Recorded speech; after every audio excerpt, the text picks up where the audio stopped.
Alright, so today we're going to be having I'm going to be doing a Titanfall 2 review. I know this game's been out for a while.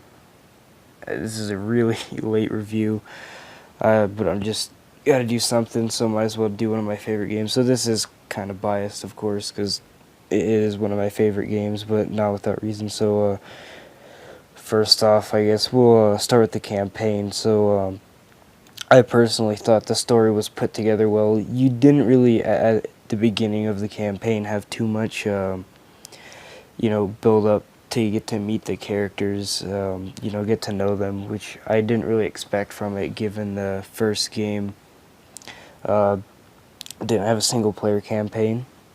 So it's completely, or in my eyes, it's kind of normal that those characters at the beginning you don't get to know, like Last of Mosa. He's kind of a character you don't get to know too well, unsurprisingly. So yeah, that wasn't very surprising at first, but there were also some characters like Sarah, who was in the first game, and that was a lot more well developed, I guess. The game's campaign does have some replayability, of course, with different dialogue. Of course, they have other difficulties, but yeah, I went through the master campaign thing, and that kind of, you didn't really care about the audio. It was kind of, you want to get done with it as fast as you can because it's a pain. I thought the story was pretty good, having someone go from being a rifleman to being like this this pilot, and the emotions portrayed definitely they go with that. So I'm not really, I like the story, but I play the multiplayer a lot more, of course, as you'd expect with a game like this. I have a lot more bullet points here than I did for the campaign. So I'm currently playing, I don't even know what patch it is. I don't want to turn my controller on again to check which one. So I'm playing, it is July 2017, and the G2 is extremely overpowered right now because we're touching on balance. I think that's really it. They do need to fix some netcode because that has partially been affecting some balance. The pilot tacticals in this game are very well thought out, and it'd be cool to see some new ones that match the new Titan come out, possibly. But the Pulse Blade is that's my personal favorite. It's very useful, as is Phase Shift and Grapple and all the other ones. The only one that I used to have a problem with was Phase Shift, but that was just because it was when I was a low level and didn't know how to deal with it. That was about it with that. Another thing that I really like about this game is they have button mapping on a console, because I play on Xbox. I don't have enough to get a PC right now, which kind of sucks, but button mapping on a console is kind of a big deal, because I don't see that in many other games, and especially in this, it's a really big deal, because they have bunny hopping and all these things you can do with your controls, and with button mapping you have the ability on console even to do that. Now we'll be touching on the gameplay, which I don't really know. I'm assuming everybody touches off on that, but the pilot gameplay, as you'd expect, is more fast-paced. It's a lot more fast-paced than it was in the first game, with the addition of sliding and tacticals like grapple and stim that help you get around a lot faster. Sorry about that. They also have, as I said, things like bunny hopping, which definitely help with the it definitely helps with the speed aspect of it.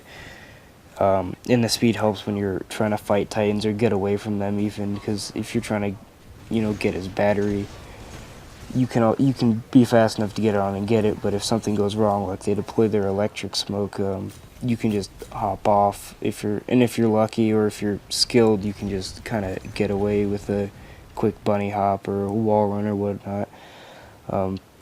The Titan gameplay is it feels, I don't know if this is everybody, but it feels a lot more smooth in this game, with the classes, like the Titan classes they have.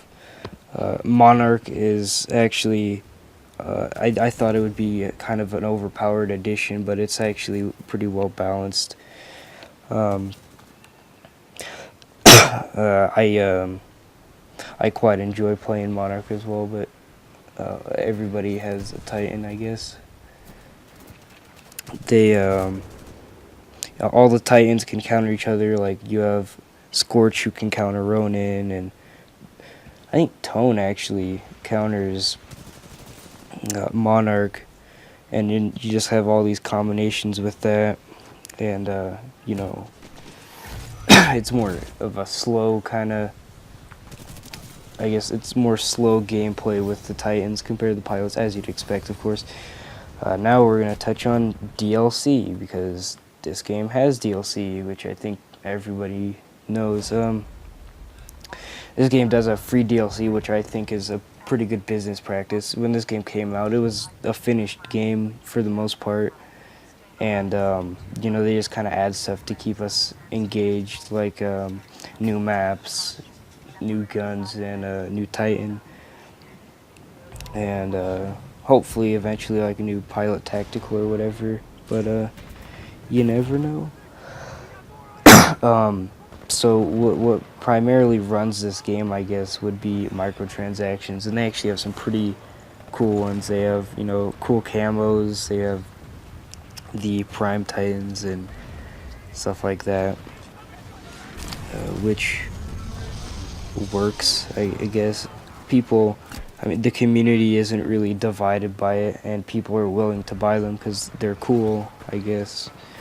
And you gotta support your developer somehow. I eventually, pitched in and gave them some money by buying a microtransaction. I deem it worthy of the amount of money, especially since when I got it, there was a sale, so that's nice. And going back off of that, adding things to a finished game, it kind of just it feels pretty good to have a game that you really like, and it was already finished, and they just start adding more stuff to it, like stuff they didn't need to add, or stuff that didn't need to be in it in the first place, and then they just kind of bring it back for nostalgia purposes, or they bring it in for whatever. There's a few things I haven't liked, like bringing in Monarch, which is basically a Vanguard class Titan, not off the bat, like later on in the game's lifespan, and definitely the not sorry about that. They haven't brought in the Viper model, or even like a militia pilot model yet, which would be cool to see either of those.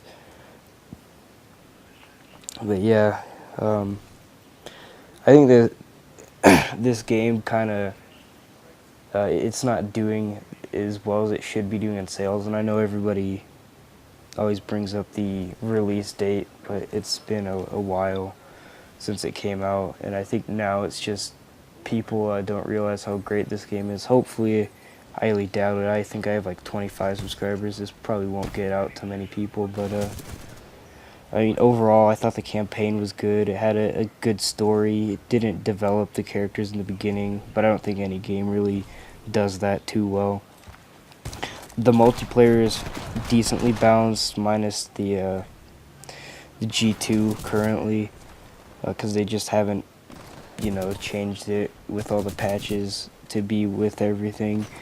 And then the DLC, the content they add is actually worth it, I guess. I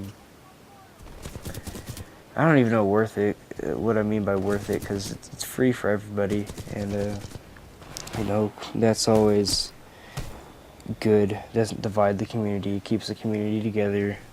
Something that I think most EA games should, not most EA games, every game should be practicing that, because it's a